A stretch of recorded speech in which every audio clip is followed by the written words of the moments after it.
което правим през последните 3 дни, да снимаме филм в името на баскетбола най-вече, е нещо, което не е правено в България. Това е абсолютен прецедент.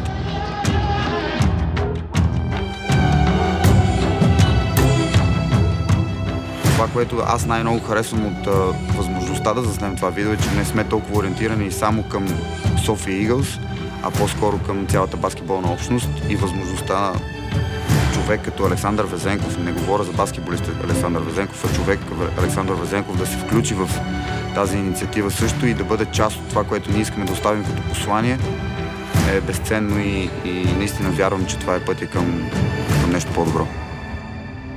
Бих желал тази продукция да стигне най-вече до всички, на първо място, деца, които искат да спортуват и, разбира се, такива, които биха избрали баскетбола като основен спорт.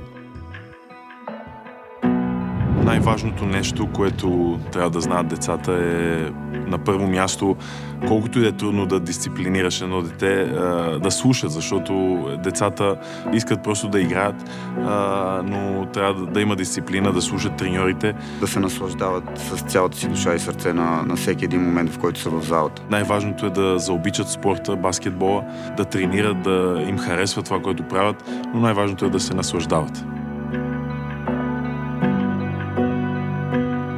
Причината да се включа в проекта на София Eagles е, защото идеята е така много хубава и всичко тръгва от децата, защото там е базата. Тази инициатива ще помогне да запалиме децата по баскетбола, да идват в залата, да гледат, да тренират. И мисля, че София Eagles в това отношение са готови да направят много хубави неща.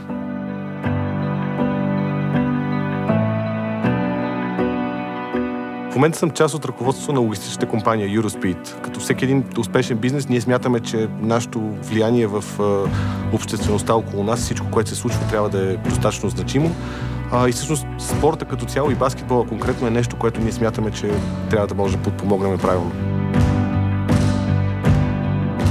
София Eagles като цялостна концепция се различава най-вече заради факта, че ние искаме да дадем възможност на всяко едно дете да се изяви.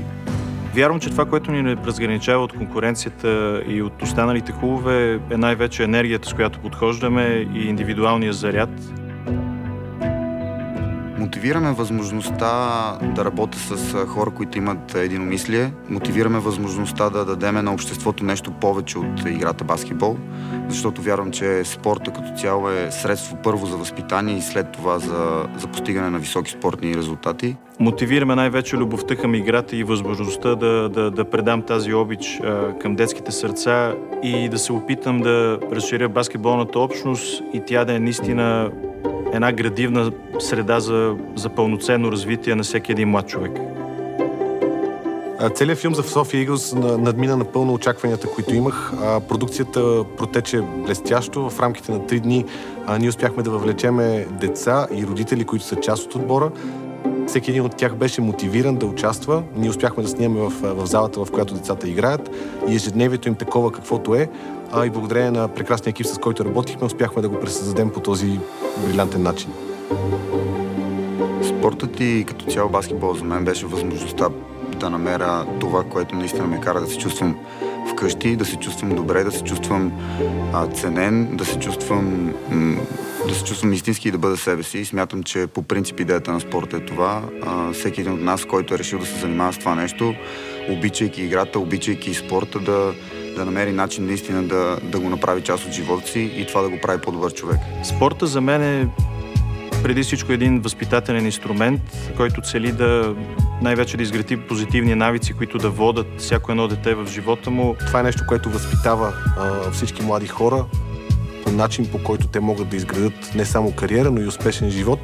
То ни учи на дисциплина и смятам, че е крайно време в България да има все повече и повече играещи деца. По възможност с оранжева топка в ръце. Започваме с най-малките деца, за да може целият ни труд да придобие лице и облик в дългосрочен план.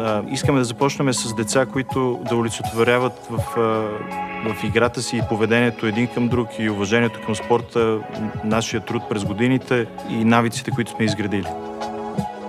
Вярвам, че масовостта е тази, която ще даде на обществото възможност всяко едно дете да се докосне до спорта, да придобие по-добри навици, най-вече да се научи да работи под напрежение и съответно да има възможността да се справя по-добре с живота си. Всяко едно дете, което има желание да играе баскетбол, е добре дошло. В никакъв случай ние не делим и не слагаме етикети, да оценяваме децата по какъвто и да било начин, а само единствено искаме да им дадем възможността наистина да стават по-добри. Пример, който искам да дам и сега, но като и завърша моята кариера, е как децата и като цяло спортистите трябва да се трудат, колко е труден този път и който няма да е само хубави моменти. Имах един съотборник, легендата на Олимпиакос, Василис Панолис, който ми каза, че за съжаление в спорта хубавите моменти са много по-малко, отколкото тежките. Така че искам да кажа на тези деца, че трябва да се трудат, трябва да изследват мечтите и ако моята кариера или моя път помогне на едно дете, както съм казал, да се запали, да иска и той да стане като мен или да иска просто да играе баскетбол, за мен ще е най-огромната радост на света. За мен е най-голямото удоволствие и най-големият пример, който аз искам да оставям е чрез моята работа, отношението ми към спорта и към живота, да накарам другите хора да ме последват и съответно да създавам едно по-добро бъдеще за моето поколение. Смятам, че примерът, който всеки един от нас може да даде, е това да бъдем наистина хора, които изграждаме нещо, след което връщаме обратно в обществото и изграждаме следващия човек като нас. Заедно с общи усилия бихме могли да подобриме не само баскетбола като спорт, не само спортната действителност в България, но смятам, че може да изградим едно общество, което да бъде за пример. Вярвам, че Александър Везенков е онзи диамант в българския спорт и баскетбол, който просто води себе си чрез пример. По време на кариерата си той даде пример на всички нас, че невъзможното не съществува и само единствено с много отдаденост и с много любов нещата могат да се случват, така че възможността той да бъде част от нас е наистина нещо изключително и вярвам, че за децата, особено виждайки как те реагират на него и на неговата личност, е безкрайна мотивация и това има нужда обществото от хора като него. Включването на Александър Везенков е абсолютно надминава най-смелите ни очаквания. Всъщност той е един прекрасен човек, който от сърце направи всичко за децата и за нашата организация. Смятам, че нашите гледни точки в момента съвпадат. Ние имаме за цел да вкараме колкото се може повече деца в залата и с общи усилия направихме наистина нещо, което изглежда страхотно. След като децата видяха Везенков, бяха в абсолютна еуфория. Те успяха да общуват с него, размениха си думи, успяха да играят заедно с него на терена. За много от тях това беше сбъдната мечта.